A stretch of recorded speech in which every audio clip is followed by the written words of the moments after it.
Welcome back, everyone. We have another special Square Enix members exclusive interview. Today, we're going to be interviewing two legendary Square Enix developers, Yoshinori Kitase, producer of Final Fantasy X 10-2 HD Remaster and Lightning Returns Final Fantasy XIII, and also Motomu Toriyama, director of the same titles. So thank you both so much for being here today. まずエクスクルーシブインタビューですが、本日はライトニングファイナルファンタジー10-2 HD リマスター、およびライトニングリターンズファイナルファンタジーXIII、プロデューサーの北瀬義則さん、ディレクターの鳥山元夢さんをお迎えしております。本日はお越しいただきありがとうございます。はい、よろしくお願いします。よろしくお願いします。So, without further ado, we're going to get started with some 10-2 remaster questions. Why develop a high-definition remaster of the Final Fantasy X series instead of some of the other titles in the Final Fantasy franchise? では早速、ファイナルファンタジー10-2 HD リマスターに関する質問に進みたいと思いますが、まずはじめに、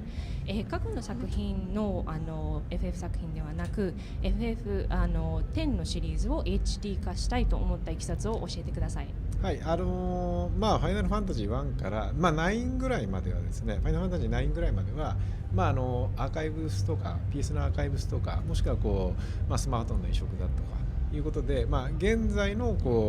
遊べる環境でも結構、手軽に遊べるんですけども、ファイナルファンタジー10となると PS2 の作品なので、 PS2 もPS2 のハードを持っていたりとか、もしくは初期型のPS3 を持っていると遊ぶことができるんですけど、やっぱり今のユーザーさん、例えば今の PS3 を持っている方はなかなか遊ぶ環境っていうのが実はなかったりするってことに気づきまして、今回 HD リマスターにあたって、どんな作品が一番ユーザーさんに喜んでもらえるかって考えたときに、10-2という作品が、今遊べる環境というのはなかなか、なくなってきている中でふさわしいんじゃないかなと思っています。So titles up to Final Fantasy IX can actually be played on modern equipment. You can play it through the PlayStation archives, or some of them have been ported to the smartphone. However, we were looking at Final Fantasy X and X-2, which were on the PS2. Now these titles, they can be played on our current gen system if you have like the first generation PlayStation 3, which is backwards compatible, but you can't really play that game on it any other way, so that's why we decided this would be an appropriate candidate for HD remastering treatment. Great. And what have been some of your best experiences in the remastering process in regards to returning to this story at a different time? この作品をリマスターするにあたって、また原作の物語を振り返るにあたって最も良かったと思う経験を教えていただけますでしょうか。じゃあ僕から、ちょうどですね FF10 を制作している時に僕の子供が生まれたんですね。で FF10 というのは親子の物語をテーマにしていますので、当時は自分はまだティーダの視点で物語を作っていたんですけれども、今は逆にですねアーロンや、ジェフトの立場になって、また振り返ることができて、それが貴重な経験になっています。So Toriyama-san's answer, right when he was working on the original Final Fantasy X, his first child was born, or his child was born at that time. So 10 years later, looking back at it from since Final Fantasy X is a story about parent and child and family,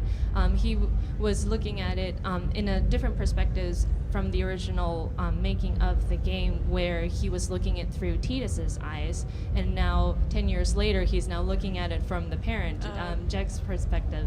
Very cool. A little bit of a paradigm shift there. In your opinions, which features are most benefiting from the high definition remastering? ですね、次の質問に移りますけれども、北瀬さんと鳥山さんにとって本作の機能特徴のうち、その HD リマスターの作業が特にプラスに働いたものはどれだと思いますか。じゃあ私から、いきますけれども、今回の HD リマスター版は、インターナショナル版というバージョンを、ベースに作っています。このインターナショナル版というのは日本でしかプレイできなかったものなので、特に、ファイナルファンタジー10-2の方のインターナショナル版にはゲームの本編の方にクリーチャークリエイトっていうモンスターを仲間にして戦うシステムが入ってるんですね。でそれを今回初めて北米や欧州の皆さんにも楽しんでいただけるのがとても嬉しく思っています。So,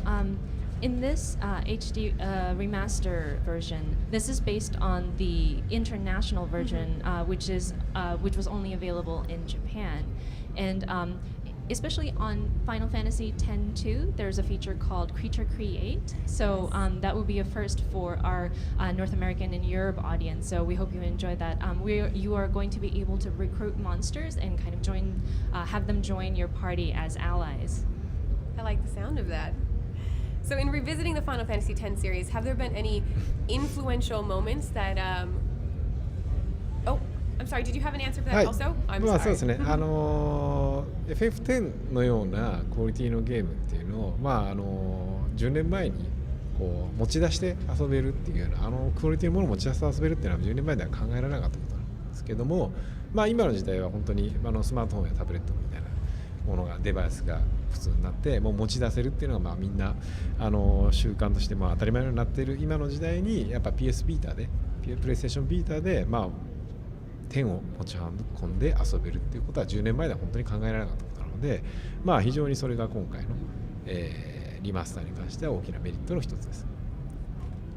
So in terms of this game in the remastering process, playing a game with this quality of Final Fantasy X outside of a console was totally unheard of 10 years ago. But nowadays, since we have the smartphones and the portable handheld devices, it's becoming more of a norm to have these games on the go. So we're excited since we are going to have these two games on the PS Vita as well. So this is something that we are able to we weren't able to do 10 years ago but can do now, so I believe that was one of the positives of having this remaster treatment. I agree, being able to take it with you. So as I was saying, in revisiting the Final Fantasy X series, have there been any influential moments that have served as lessons that you will influence development in the Final Fantasy series moving forward? はい、次の質問に行きますけれども、ファイナルファンタジー10シリーズを振り返り刷新していくにあたって従来のファイナルファンタジー作品の開発に引き継ぎたいと思わせるような勉強になった部分や特に印象に残った部分がありましたら教えてください。はい、まずはですねすごく簡単なことから言うと、まあ、いつリマスターがされるかわからないっていうのが今後もあると思うのでしっかりデータのバックアップを、取ったりとかなんていうかな、まあいつ何時何があってもできるように対応していきたいっていうのが一つで、もう一つは10、10年前のゲームなんですけども当時は、僕たちゲームクリエイターがプランナーと呼ばれている仕事なんですけれども自分でこうスクリプトでミニゲームを作ったりとかイベントシーンを自分でゴリゴリ作れるようなちょっとローレベルな環境だったんですね。で今の HD の開発は逆にツールを使ってすごくクオリティが高くて完成度が高いものは作れるんだけどその分一人一人の作業だけでは完結しなくなったりとかっていうことがあります。なので今後の FF はその両方ができるといいのかなとつまりツールを使っていいものが当然作れる中にもその一人一人の裁量の個性が出るようなそんな作り方ができればいいかなと思います。Okay, so this might be something really simple, but I think we will need to keep good backups of our data just in case there's a situation where we decide to have our titles remastered. But what was educational for this process is that back in the day, development method was very the planner would be able to kind of use his own discretion in building the game, like event scenes and mini games and whatnot. But with the current gen HD games, a lot of the portion of the process has been shifted over to tool-based building, and so everything is polished, of course, but the planner wouldn't be able to kind of put in his own flavor into the games. But we're hoping that we can kind of merge together the old and good way of building the games, plus kind of incorporating it with using the tools and being able to have a polished product. Great, moving forward. All right. Are there any gameplay features in the current generation of RPGs that you guys would have found an interesting addition to Final Fantasy X, X-2? はい、次の質問に行きますけれども、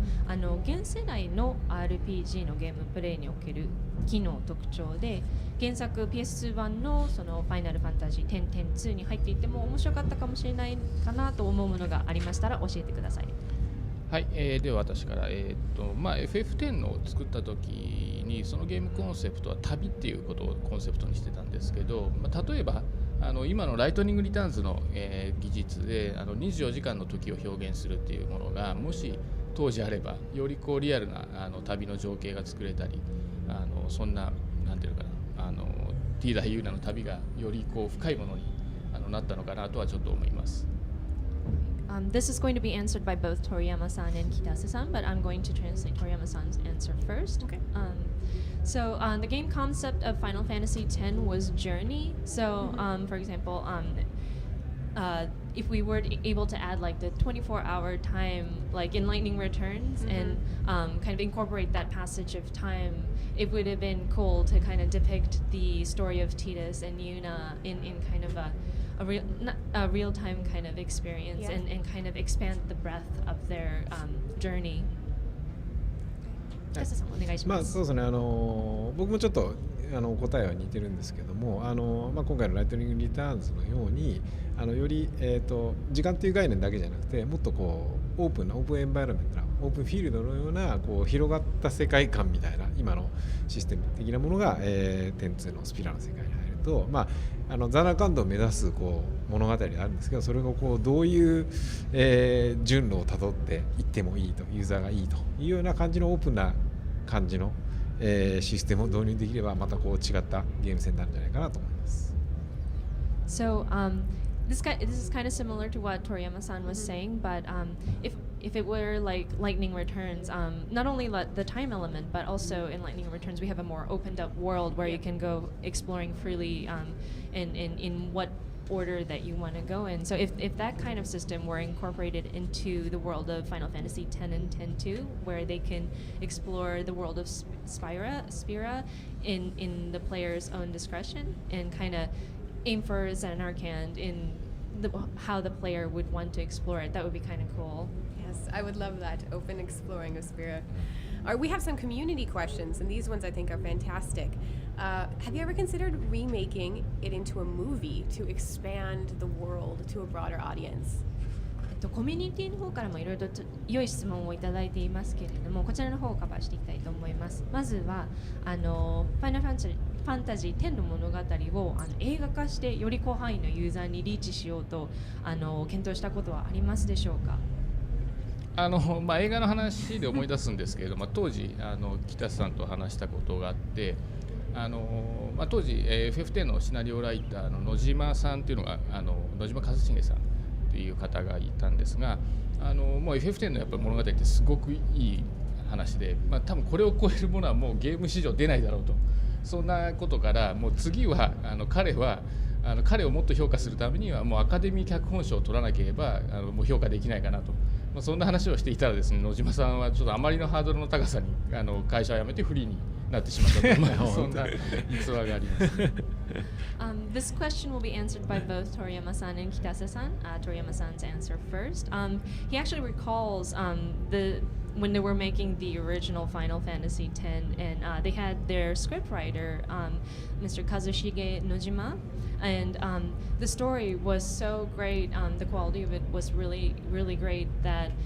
Toriyama-san felt that we wouldn't have a game any better than this in the history of video games. He was so confident in the quality of Nojima-san's work that he jokingly told him, in order for me to value you any higher, I will have to have you win an Academy Award for Best Script Writing. I love it. He took that a little bit too hard, I guess, and he left the company since. Oh. そうだね、僕の方も、野島さんのシナリオに関してはもうすでにこうなんですかね、それこそ映画のクオリティと同じぐらいのレベルには達してると思ったんで、ただそのゲームにおいてはそのいいシナリオを表現するために、まだその当時では例えば少ないポリゴン数でのキャラクターだったりとか、もしくはこう音声がないテキストだけのこう表現だったりとかっもしくはこうカメラワークもこう固定のカメラワークだったりっていうこうシナリオとは別の部分でなんですかね、その映画とは違う、映画までにはリーチできないこう枷というかあれがあったと思うんですよね。なんで10ファイナルファンタジー10からはそのリアルなポリゴンと、ボイスが入ったセリフの表現と、そしてカメラワークもその 3D になってこう自由にカメラワークをつけるようになったっていう表現としてのこう枷が取り払われて、より本来持っていたシナリオのポテンシャルっていうのをこう 100% 引き出されたのかなと思っています。So Kitase-san's answer. I thought that the scripts that Nojima-san writes that have a quality which is very close to a full-blown movie, and it was just the other elements that are incorporated in the game, like the graphics and the characters, which were the elements that were kind of restricting it from us being able to express it in a more movie-like way. But nowadays, we have the upgraded graphics and then camera work, and we got the 3D, and all of the elements were coming together to be able to bring out the best in the script's potential completely. So I think we were able to express that in this HD remaster version. That's good to hear. This is another community question. Have you ever wanted to consider a prequel to Final Fantasy X in the vein of Crisis Core that focuses on Braska's pilgrimage alongside Jecht and Auron? はい、次の質問に移りますけれども、ファイナルファンタジー10の前編みたいなもの、例えばクライシスコアみたいなスピンオフのような作品、特にブラスカやジェクト、若い頃のオーロンの旅路を描いた物語を制作したいと思ったことはありますでしょうか？ちょうどですね FF の10-2を立ち上げるときにプロローグとなる永遠の何節っていう、ドラマシーンみたいなのを作ったんですけど、そのシナリオを作っているときにまさにその若きジェクト、アーロン、ブラスカの旅を作るのはどうだろうみたいな話が出たんですね。でだけどもさすがに男が3人のこう悲しい旅で汗臭すぎるだろうみたいな話から逆に10-2の方のユーナを中心とした女性3人の花のある旅にしようというふうに全く真逆のものが製品化されたっていうそんなエピソードがあります。This will be answered by Toriyama-san only. So when we were kicking off the production of Final Fantasy X-2 and about to work on creating the prologue, the Eternal Con, which is kind of like a drama scene, they were actually talking about doing like a so-called 10-0, where we involved like Vraska and Jecht and Auron. But they were thinking about it. It's a party of just men, and it's kind of it didn't have the flair, so something completely the opposite, which is 10-2, where we have the story of Yuna and the all-girl party came to being. Great. All right. Were there any? I've actually heard this one many times. Were there any considerations for developing the Blitzball side game into something standalone, perhaps for mobile? はい、次の質問に移りますけれども、こちらメーガンの方もよく聞く質問だったんですけれども、原作で人気だったブリッツボールに関して、これを単体でモバイルまたはソーシャルゲームとかにさらにマルチプレイヤーの機能とかも視野に入れて展開することは考えたことありますでしょうか？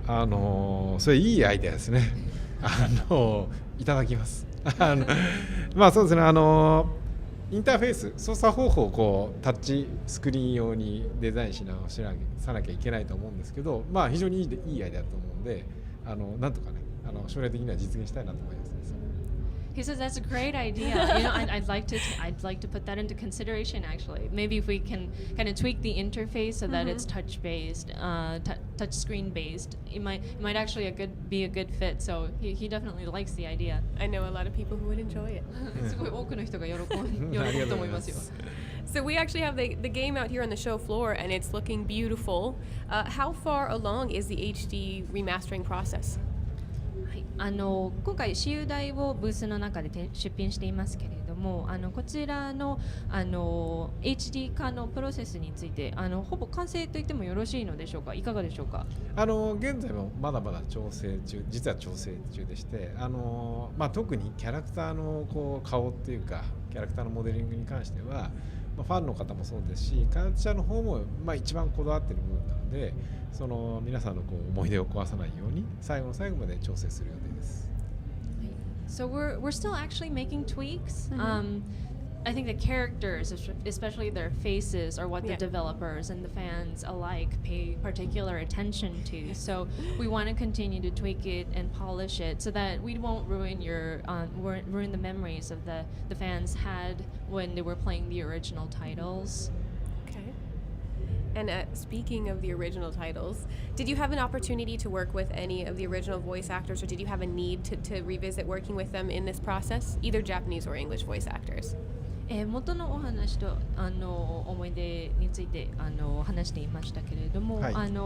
次の質問、リマスターの作業を行うにあたって元のオリジナルのファイナルファンタジー10または10-2の声優さんたちを再度起用することはありましたでしょうか？実は一部収録って部分ではした部分はあるんですけども、どこかというのはまだ今段階ではお教えできません。So there is a portion where they did use the original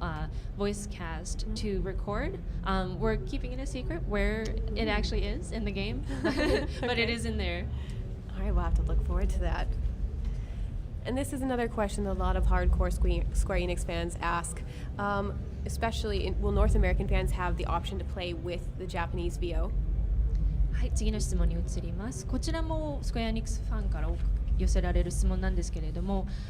毎回日本語のボイスオプションでプレイする機能をリクエストしているんですけれども、北米のファンのためにこのオプションは追加してもらうことは実現可能でしょうか？ですね、毎回このような要望って、いろんな作品でいただくんですけれども、なかなか対応できなくて本当に申し訳ないと思っています。今回もですね BS3 版と、ビータ版、もちろんその同等なゲーム内容としては同等な、可能な限り同等な商品となるように心がけていますので、いろいろ技術や容量の問題等を含めて今回はやっぱり英語ボイスのみになります。So yeah, we do receive requests like this all the time, and we're sorry that we're not able to accommodate that request. With this time, we have the PS3 version and the PS Vita versions coming, and we want to make both platform versions to about this are at the same quality, the level of quality. So if we were to match the Vita to be at PS3's level, we would have to consider the capacity of the ROMs, and we'd have to consider the different the issues that relate to having these two platforms. So I'm afraid the voiceovers are going to be more than likely in English only. Well, we appreciate the answer regardless. And have there been any tweaks or changes made to the difficulty in parts of the game, such as boss fights or those celestial weapons? はい、では次の質問ですけれども、難易度の調整、例えばオプショナルのボス戦やその必要の武器のクエストなど、そういうところでの調整はありましたでしょうか？基本的にはオリジナルを忠実に再現してますので、当時のままの難易度で、遊んでいただけたらなと思います。もしかしたら難しい部分もあるかもしれないですけど、それはもう当時のまんま、頑張って当時の人たちも皆さんクリアしてますので、大丈夫だと思います。So for the most part, we are staying true to recreating the original. So the difficulty level will be staying true to the original Final Fantasy X and X-2. There may be some really tough bosses that you may encounter, but the people who played the original versions did clear them. So we are hoping that the players that play the HD remaster version will get through them as well. I expect they'll be able to. Okay, so we're gonna sum up this portion of the interview. Can you tell us when this is planned for release? はい、じゃあファイナルファンタジー10-2の、最後の質問になりますけれども、ズバリ発売日はいつ頃を予定していますでしょうか？はい、そう遠くならないうちにお知らせできるとは思いますが、ファンの方のやっぱり繰り返しますけど、オリジナルにかける思いに負けないように最後の最後までクオリティが皆さんに満足できるようなクオリティに到達するまで頑張っていますので、今ははっきりと、お伝えすることはできません。ただ今後もこのようなイベント等を含めてどんどんそのファンの方に触っていただけるような機会を設けますので、お楽しみにしていただけたらなと思います。So I'm sure we'll be able to disclose this very soon, but we are planning to take the time to bring out the best in this games and try not to alter it too much from how you remembered playing the original games, and so we will continue to tweak the title. So I'm afraid we can't really tell when the actual release date is going to be, but we do want to utilize events and kind of bring out the game and have our fans be able to get their hands on it before we release the game. So we would appreciate the patience. Yeah. When it's ready. I think that's a good answer. All right, so we're going to shift to Lightning Returns Final Fantasy XIII. What was your vision for Lightning's journey, and do you think it's been achieved? はい、ではライトニングリターンズファイナルファンタジー13の質問に移りたいと思いますけれども、まずはライトニングの旅路におけるビジョン、目指しているものやイメージしているものに関して教えていただけますでしょうか。またそのビジョンは達成できたと思いますか。そうですね、ライトニングっていうキャラクターはですね、1作目の時からとても強い女性として、描かれています。で、特に1作目は軍人っていう設定があったのです。よりストイックで、なんていうかな、自分に厳しく妹にも厳しいみたいな、そういう強い人間として描いています。で、2作目ではそんな人間的なところ立場からさらに上の領域の神の領域に近い存在として描きました。で、今回ライトニングリターンズ3作目になりますけれども、なぜライトニングがそこまで強くなったのかとか、ライトニングが本当に持っている苦しみは何なのかとか、そういう人間的な面も含めて、ライトニングをいろんな要素で描き切るというのをコンセプトにしています。例えばかっこよくであったりとか、美しくであったりとか、切なくであったり悲しくであったりとか、いろんなライトニングの魅力を、伝えられればなと思っています。So we have depicted Lightning as a strong woman right from the beginning, from the first installment. And with the first installment, she is a soldier. So we've kind of depicted her as being the stoic person, hard on herself, hard on her sister, and kind of a hardened woman. And in the second installment, she kind of transcends beyond that human realm and gains an almost godlike strength. And it makes it kind of hard to approach her. So in the third and final Lightning Returns Final Fantasy XIII installment, we want to depict her from more of a human perspective, how she got to being a strong woman that she is, or what she's struggling with, and trying to depict her in many different angles so that we can see her coolness or her beauty, maybe through her poignancy, like sadness and sorrow as well, so that we can show a lot more of Lightning's human side. Okay, great. And what would you say you're most proud of in Lightning Returns? 次の質問ですけれども、ライトニングリターンズで最も誇りに思っている部分がありましたら教えてください。私からじゃ今回、13のシリーズとして、3部作というのをファイナルファンタジーの中でも1個のシリーズを、1つのハードで3作連続で作るということがまず初めてのことなので、それだけ人気のあるライトニングというキャラクターを作れたことがとても、誇りに思っています。で、同時にその3作連続で作っているにもかかわらずですね、全くゲームシステムは1作ごとに新しいものを作れているので、それだけ強い開発チームのみんなにまた感謝をしながら待ってくれているファンのみんなにもいいものを届けたいと思って作っています。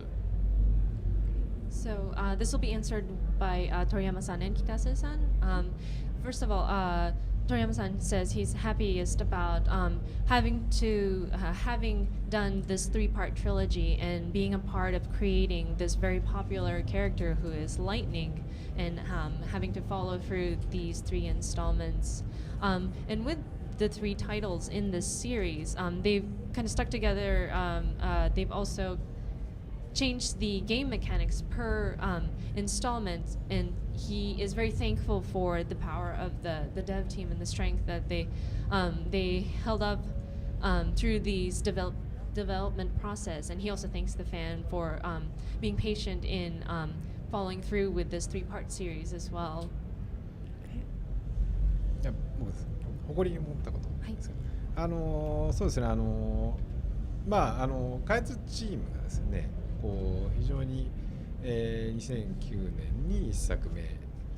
リリースしてからすごく短い期間の間に、4年の間に3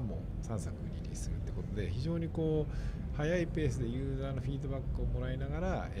それを反映させてこうゲームが進化していったっていうところをやり遂げた、僕が誇りに思うっていうよりも、そういう、開発チームが非常に経験値を積んで成長してきたって部分で、そういう開発チームがあるということ自体にこう、誇りを持ったというか、非常にいいチームに出来上がったという部分だと思います。So Kitase-san, what I'm proud of about this title is that our dev team was able to accomplish so much in such a short period of time.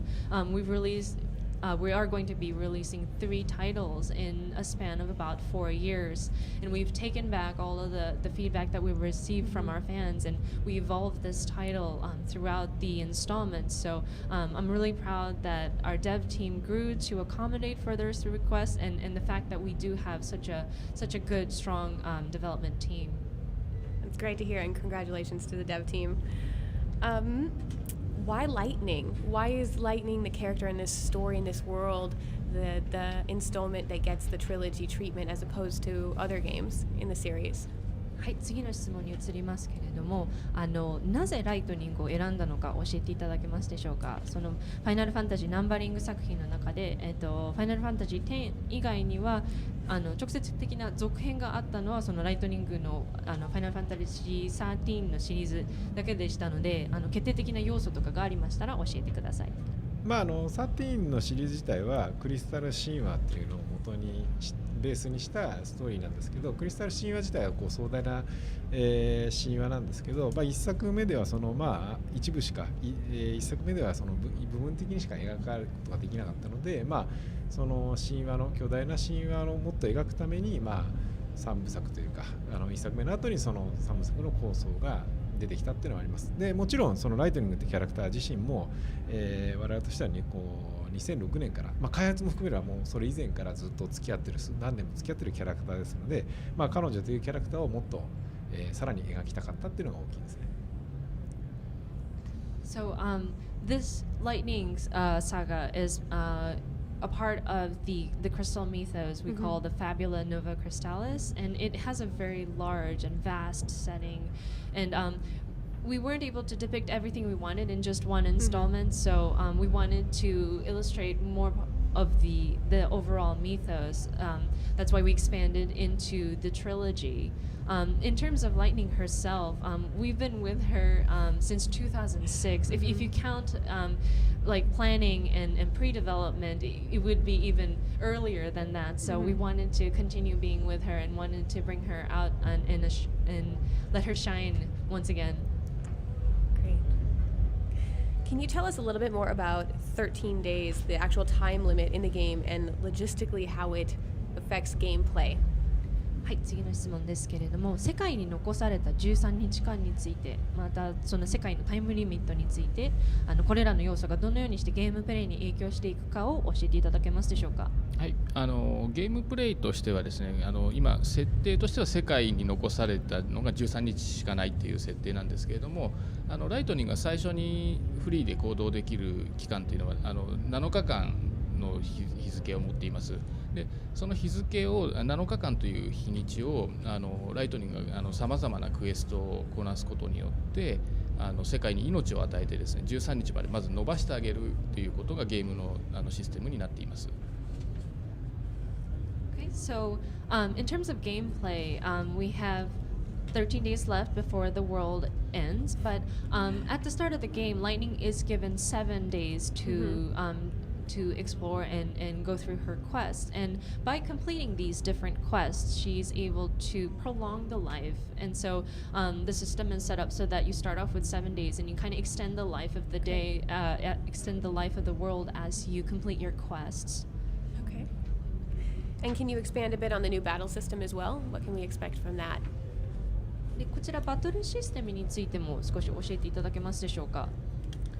はい、13の、バトルは、ベースはそのファイナルファンタジーのオーソドックスな ATB というものをどれだけスピードアップして戦略性を伴って進化できるかっていうのにチャレンジをしているんですけれども、今回ライトニングリターンズでその ATB を究極にまで進化させるというのをコンセプトにスタイルチェンジっていう新しいシステムを入れています。それはですね、ライトニングのウェアと武器とアビリティをカスタマイズしたものを1個のスタイルと呼んでいるんですけど、そのスタイルごとに ATB が設定されていて、3つのスタイル、3つの ATB っていうのをこうプレイヤーが見ながらですね、一番有効な攻撃は何なのかっていうのを考えながらバトルをするっていうのが今回の新しいバトルシステムになっています。So in terms of the battle, the traditional Final Fantasy battle, we would think of the ATB, active time battle system. But with this game, we tried to keep that kind of strategy element in the battle system, as well as kind of improving and evolving on the speed and the tempo of the actual battles. So what we've done is incorporated a system called what we call style change, but in the English version will be schemata change, where Lightning has her equipment, her outfit, her weapon and shield adds to her scheme or schema, where she would have the different abilities and her attributes that are set. So you will be switching between 3 of those. And each of those styles or schemas have an ATB gauge assigned to it. So you're going to be strategically trying to pick which gauge and which schema is appropriate for that instance when you want to put in the command. And that's how our battle system is set up in this installment. Great. So speaking of outfits, you've mentioned that there'll be a substantial number. We've seen a few of them in the trailers. Can you say how many you have planned and maybe give us a few details about the outfits she'll be wearing? はい、次の質問ですが、衣装について今回は特に充実した衣装の種類が用意されているということですが、こちら何種類ぐらいあるか教えていただけますでしょうか。今回はですね、ライトニングの衣装はですね、もう大盤振る舞いというか80種類以上のユニークなコスチュームが用意されています。で見た目が変わるだけではなくて、当然バトルの中で、従来の FF のジョブのような個性付けがされているものが80種類あります。でさらにその衣装の服のパーツをですね、プレイヤーが好きなように色を変えたりとかができるようになっているので、自分好みのライトニングを作り出すことができるようになっています。So in terms of number of outfits, we have a lot. We have over 80 different types of outfits prepared for Lightning. You can definitely change her look, and but her outfits are also going to kind of link to her powers and abilities as well, kind of like the job system in typical Final Fantasy games. But not only do you have these different outfits, you'll be able to customize each different part on her outfit and like change colors. So you can make your very own Lightning, and just you can do what you'd like in terms of what kind of outfit she has. Very cool. Will we be able to obtain Lightning's 2 previous outfits? I know that her armor as Etro's Guardian was a very popular look with a lot of people. ウェアに関してですけれども、前2作に出てくる例えばエトロの騎士のアーマーや13の時の衣装は入手することはできるでしょうか。そうですね、今日多分この放送が初めて、公開する情報なんですけれども、FF13、それからファイナルファンタジー13-2の、セーブデータの特典として、セーブデータが残っていた場合にそれを判定してですね、ゲームの最初からそれぞれの作品の衣装が使えるようになるのが、特典として考えています。So this is actually information we're revealing here at this broadcast booth. We actually have it set up where if you have saved data from the previous 2 games, Final Fantasy XIII and XIII-2, you will be able to obtain the outfit from the respective titles. So you are going to be able to use that in Lightning Returns. Fantastic. Are there going to be any other familiar characters returning to Lightning Returns? And there are different outfits from the various Lightning Final Fantasy XIII games as well?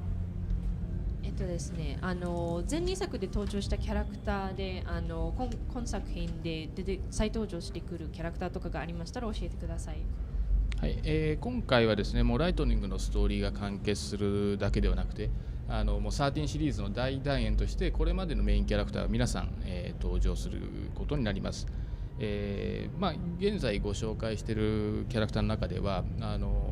例えばスノーはですねこの崩壊に向かっていく世界の中で、セラを救えなかった悲しみを抱えて生き続けることでちょっと心に闇を抱えています。でそんな中で、ライトニングが彼を救おうと来るんだけれども対立してしまったりみたいなそんなエピソードが描かれるようになっています。So with this installment, not only will Lightning's chapter of the story end, but we're going to have closure for many of the characters that have appeared in the previous installments. For example, I think Snow, you've seen Snow appear in some of our new information, but he's going to be in the game as well. He's agonizing over the fact that he was not able to save Sarah, and he has this very dark struggle in his heart. So Lightning will try to approach him and try to save him as well, but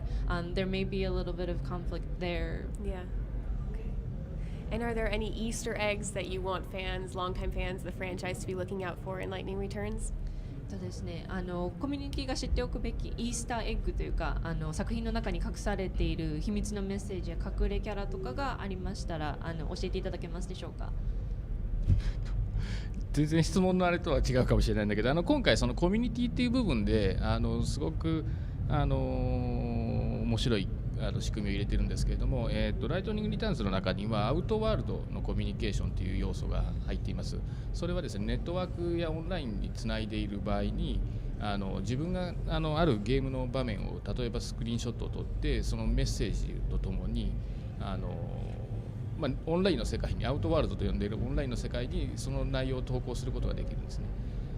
なので一緒に楽しんでいるファンのみんながライトニングリターンズのゲームの中でそのオンラインでつながっていくようなそんな仕組みが入っていますのでぜひコミュニティのみんなにはね自分たちで世界を盛り上げていけるように協力してもらいたいです。This might be a little off from the actual question, but speaking of community, we are going to be incorporating this new function in Lightning Returns Final Fantasy XIII, which is what they call the outworld communication. You'll be able to post screenshots or messages on a community for Lightning Returns and posted via social networks. And so we hope that our fans would take advantage of that and kind of utilize it and kind of grow their outworld of Lightning Returns. Okay. They can be on the lookout for each other then. Keep an eye out for other Final Fantasy fans. お互いの行動をチェックできますね。So we are running a little short on time. I'm going to pick through a couple of community questions that we have. Will Eidolons or summons make an appearance again? はい、ちょっと時間が少なくなってきますのでちょっと飛ばしますけれども幻獣や召喚獣に関してこちらライトニングリターンズでは登場する予定はありますでしょうか。はい、今回はですね召喚獣っていうのは13の世界では女神エトロが作り出している存在だったので前作で女神エトロ自身がですね失われてしまった中でですね、この召喚獣自体は出てこないんですけどストーリーやクエストの中で彼らの何かが秘密が分かるような形にはなっています。So the summons were created by the goddess Etro from in the world of Final Fantasy XIII. So at the end of Final Fantasy XIII too, Etro lost her powers, so which means the summons lost their powers also. So they won't be able to appear as they would in their original form. Okay. I have to choose between all these questions. I get to choose one more before we move on.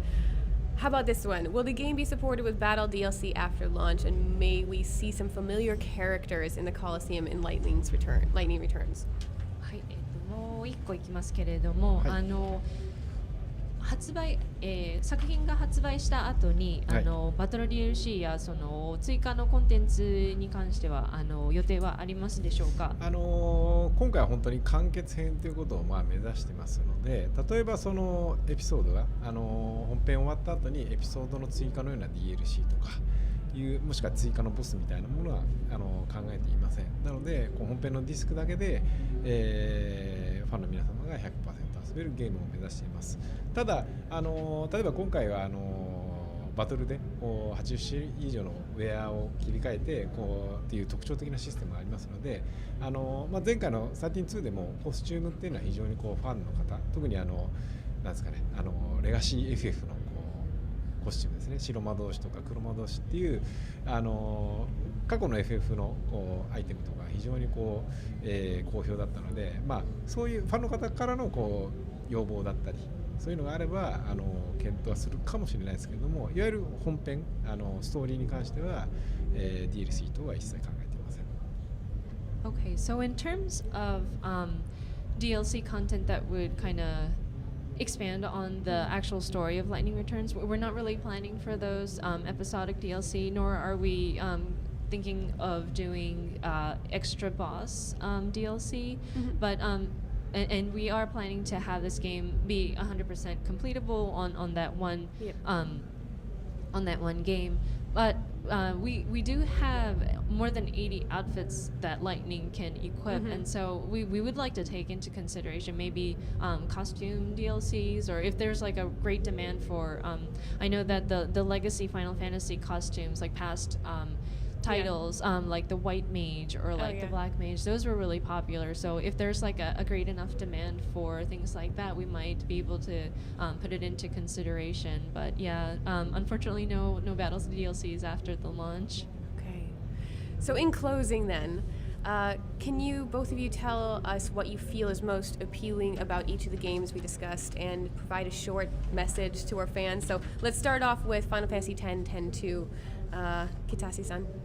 では最後に発売を待っているファンに向けてアピールポイントを含めメッセージをお願いしたいと思いますけれども、まずはファイナルファンタジー X-2 HD から、まずは、鳥山さんからお願いします。私I'm sorry, 鳥山さん、北瀬さん。This was for Kitase-san? Yes? じゃあ北瀬さんからお願いします。そうですね、10.2HD 版ですよね。はい、10.2HD 版からお願いします。そうですね、そうですね、昔ですね PS 版を遊んだ方、オリジナル版ですね、遊んだ方はもちろんですけど、遊んだ方は、HD クオリティで、帰ってきた作品が帰ってきますので、再びその感動を味わえると思いますので、ぜひプレイしていただきたいと思います。で同時に、新しい方、例えば最近の作品ですとディシディア・ファイナルファンタジーとかでティーダとかユーナとかっていうキャラクターが、使えて遊んでいるこう若いユーザーの方いると思うので、その方たちは実はオリジナルの原作の10はやってなかったりするので、そういう方たちはそのティーダユーナたちがもともとどういう活躍してたのかという部分で、今回の HD リマスターを、遊んでいただいて、いただけたらなと思っています。Okay, so this question is going to be answered by both Kitase-san and Toriyama-san. We're going to go with Kitase-san first. So people who played the original PlayStation 2 version, we hope that you enjoy this HD remaster with its updated graphics and the quality, and we hope that you are moved once again by this game. In terms of new players, the title Dissidia Final Fantasy has had Tidus and Yuna as playable characters in these, and so they may see them and they might wonder who they are, but now with this game they are able to delve into what Tidus and Yuna's stories are like. Great. 私も、OK、そうですね、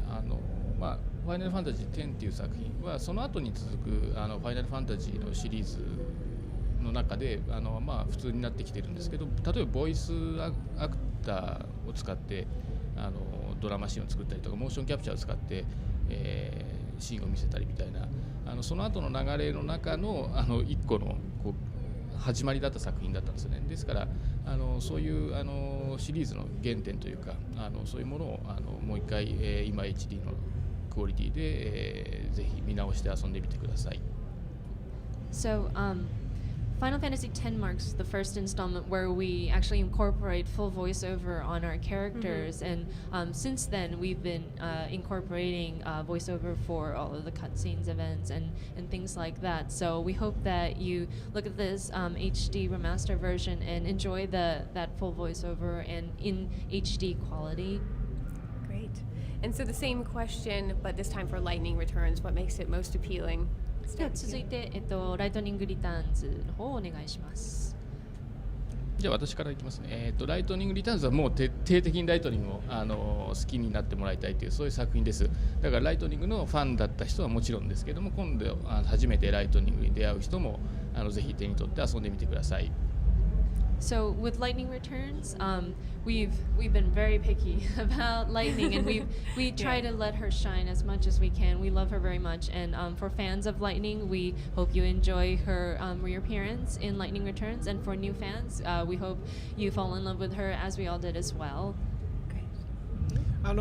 そうですね、僕の方は、先ほどインタビューとかでも、答えて中でも答えたんですけども、やっぱり今回はそのライトニングのもう数十種類にわたるその、ウェアですね、着てるコスチュームがその DLC とかではなくてこうインゲームの中でかなりの種類の数をこう巻き世界るというかスタイルチェンジをすることによって遊ぶことができるのが一番特徴的であります。そこを一番遊んでいただきたいなと思います。で、そうですね、今たまたまそのさっきまで打ち合わせしてたのでそのコスチュームの資料がちょうどあるので、どんな感じなのかっていうのを一部ちょっとお見せしたいと思うので、こんな感じですね。結構もちろんその今ポスターとかで出ているライトニングのコスチュームもあるんですけども、結構いろんなバリエーションの今までのライトニングでは着てなかったような衣装がいっぱいあるので、こんな感じでI would like to see this one. We should show this one off. I recognize that outfit. いいんだっけこれ。いや、ダメですけど。It looks a little bit familiar. いいか。いいですよ。いいか。Can we? それカメラに。そうです。はいはい。